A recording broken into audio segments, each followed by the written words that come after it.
هذا الجيب رانجلر صحارى موديل 2024 صار عليه تحديث كبير في الواجهة الأمامية وفي الشاشات الداخلية وفي كل شيء. محرك وبيجي 4 سلندر 2 لتر تيربو تشارج بولد 270 حصان.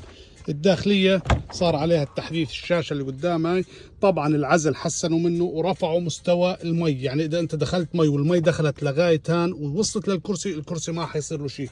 هذه الداخلية عندك سايد ستيب إلكتروني. هاي المساحة الخلفية تاعت السيارة بصراحة مساحة جيدة فيه. طبعا بعضكم حيتكلم على العزل وما العزل، اللي بيشتري السيارة هاي عارف ايش بده يعمل فيها وعارف انه حيعدلها وعارف انه حيغير الرنجات ويغير كل شيء والسسبنشن، لانه هاي السيارة إلها عشاق وكل عاشق لها له خلطته الخاصة لها. يعني انت ما بتقدر تحكم عليها لانه انت ما جربتها.